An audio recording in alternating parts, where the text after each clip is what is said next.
This video is proudly sponsored by Newtype. Tools, accessories, model kits, these guys have it. Hop over to newtypeshq.com and use promo code Otaku for 10% off on your next purchase. Hey, what's going on, my dudes and dudettes, and welcome back to another exciting build from the good folks from Hasegawa. So why don't we get started with the 172 scale VF1S Strike Battroid Valkyrie from the popular anime series Macross. And without further ado, let's get to it.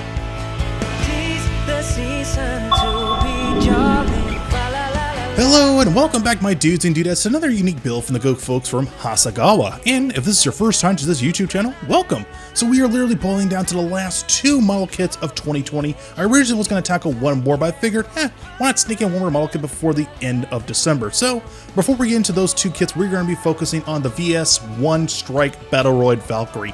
Now I do have some experience when it comes to building a Macross kit. I did build the 120th scale a little bit over 2 years ago, and that kit was great, and my goodness, it was massive. But Hasegawa is relatively new to me. The closest thing I built of their model kits in the past was an old Virtual On model kit. So in this one, we're going to change things up a little bit. As for the first thing on the side of the box, we get a nice front, back, and side profile shot of the Valkyrie in its awesome glory, while giving you a small hint of weapon accessories that this little dude is packing. Once again, more promotional art on the side of the box art, and some screenshots from, I believe, is from the Macross feature-length film that came over literally almost 20 years ago. So if you haven't seen that film, go check it out. It's relatively good. Now, what can we expect inside the box? Right off the bat, you're happily greeted with the water slide decals, but behind the water slide decals is the instruction manual. Now, this instruction manual isn't as crazy and flamboyant like you would expect from Kotobukiya, Flame Toys, or even Bandai. It is relatively generally straightforward. And with that straightforwardness is actually very easy to follow. It tells you what knives and tweezers you need for the water slide decals, and at the same time gives you small clips on what things you don't need, which is grease.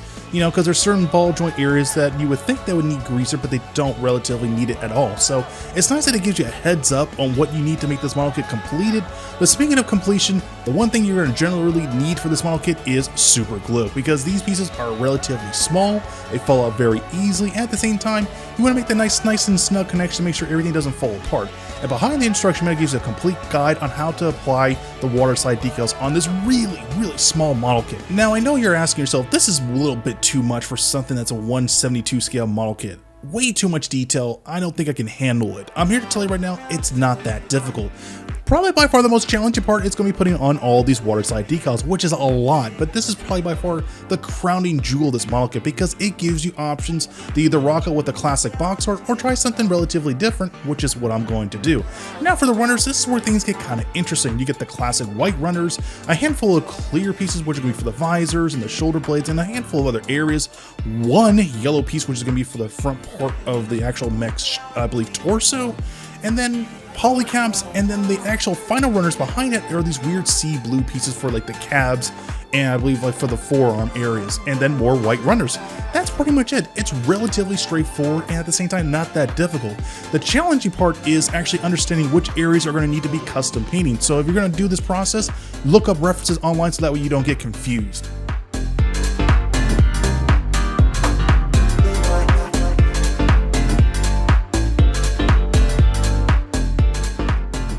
So my general first thought when I wanted to build this model kit is I want to put LED lights in each individual thruster, much like what I did with the 120th scale, but these pieces are relatively small, and the smallest LED I can really cram in there was going to be the Pico LED lights, and they are not just going to work. So instead I'm going to opt to put LED lights underneath the feet and the same with the back of the thrusters. But one thing I really stress upon this model kit, this is not your traditional Bandai or Kotobukiya model kit. You are going to actually need glue to make these pieces stick together.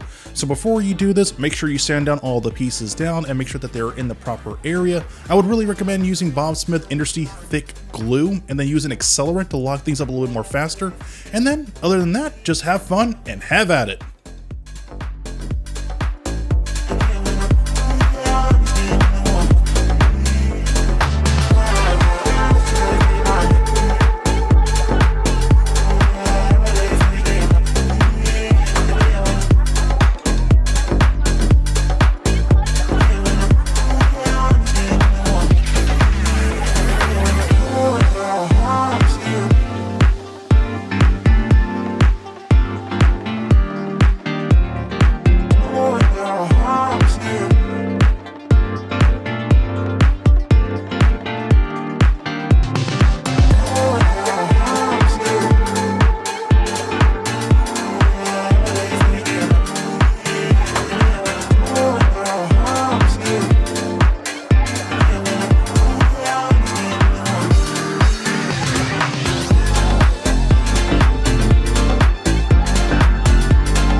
As we dance, as we dance.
As we dance.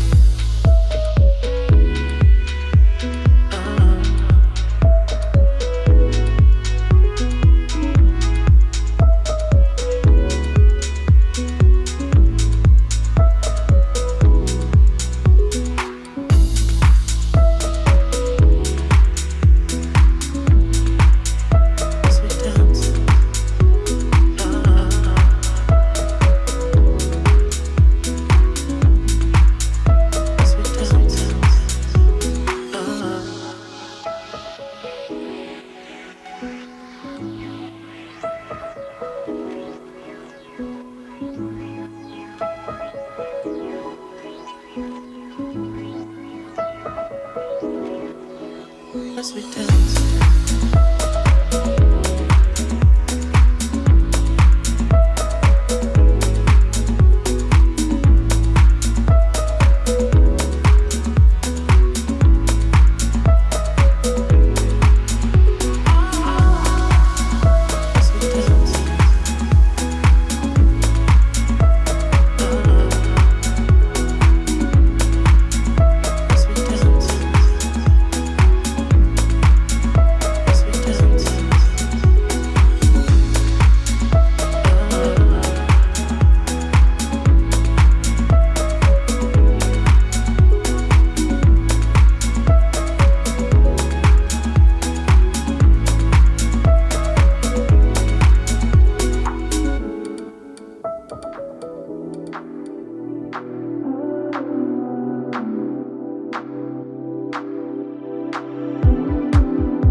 Alright, my dudes and dudettes, as this video is wrapping up, I want to share with you guys my thoughts and impressions about this model kit. So, when I went into building this Macross kit, there was two things I wanted to do with this model kit. Add custom LED lights, do some custom painting, and then at the same time try to get this guy in dynamic poses.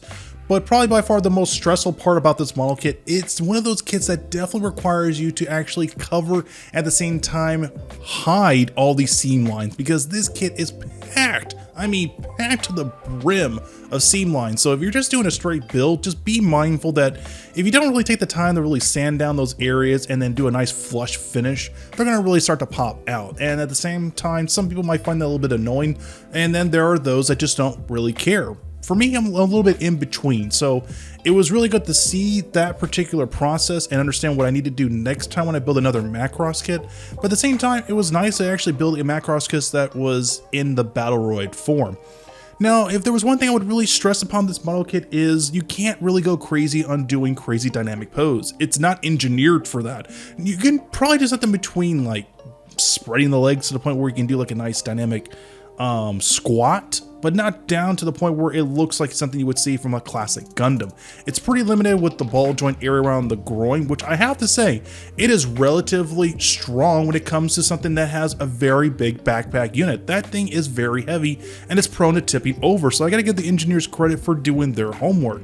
Now, if there was one thing I have to stress upon this model kit for someone that is relatively a new builder, this kit is not for you. Until you get comfortable with Bandai kits and learning how to cut runners out, sanding down to get rid of the nubs, and then really get comfortable gluing pieces together permanently, then you can't touch this kit. It's relatively difficult. Now, the hard part is it relatively worth the purchase? I would say yes, but don't expect anything super crazy when you get this guy fully assembled. It's pretty much just there to be a showcase piece. Once you get it fully assembled, paint it, just pop it in the shelf, put it on your display case, and leave it alone, because this guy is very delicate.